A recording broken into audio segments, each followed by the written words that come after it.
Camera moves. The function of camera movement is to assist the storytelling. It cannot be just to demonstrate itself. That is a quote by Michael Figgins, author of Digital Filmmaking.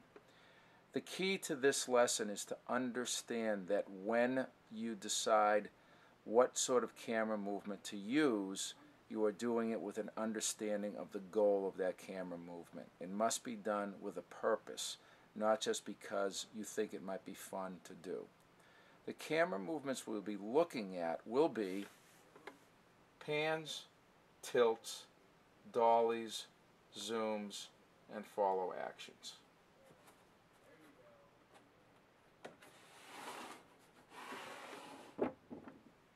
A pan. A pan is a camera movement that will move usually either left to right or right to left. This pan is left to right. It will follow the action. The camera is what is moving. We have a character on the left, we have a character on the right. As the camera pans left to right, we see one character and then we see the second character.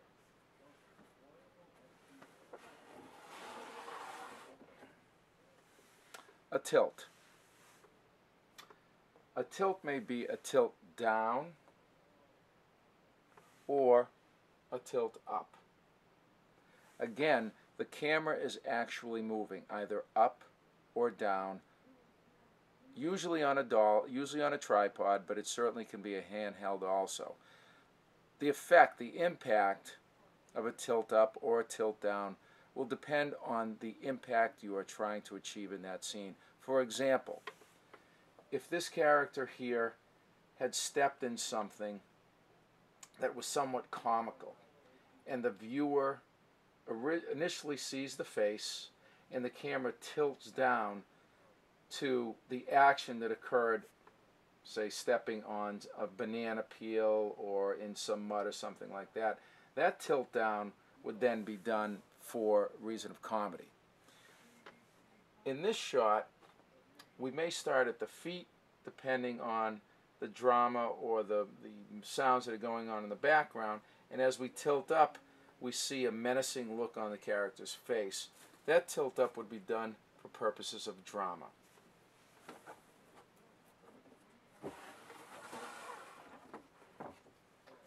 The dolly shot. The dolly shot involves either wheels or some sort of track similar to a railroad track. Again, the camera is moving. Dolly shots are usually much smoother, just simply because of the wheels that are involved. In this case here, the camera physically moves toward or away from the subject. So we would either dolly in or dolly out. It gives the viewer a sense of physical movement.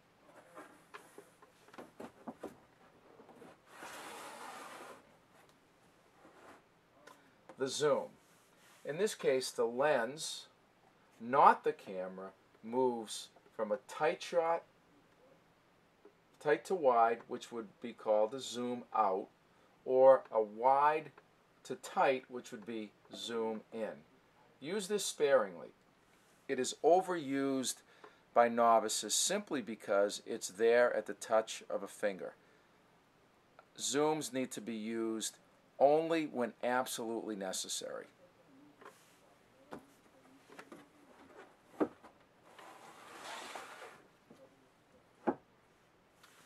Following the action.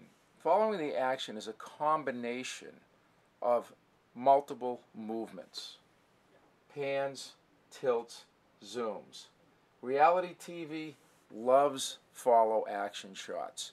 Most of what you see today on reality TV is following the action, and in most cases it's a handheld camera or multiple cameras following the action. Here's the key to following the action properly and effectively. Because it adds energy and movement, but it can be distracting if the camera operator is not extremely observant and aware of the situation as it unfolds.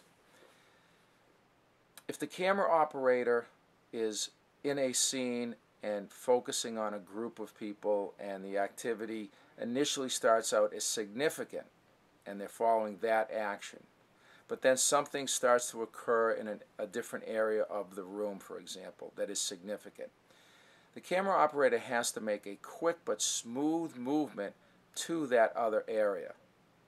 So a camera operator really becomes almost more important in a reality TV sort of situation or a following the action situation, because it is not preset. It's a one-shot deal. You don't get a shot. You don't get a chance to retake the shot.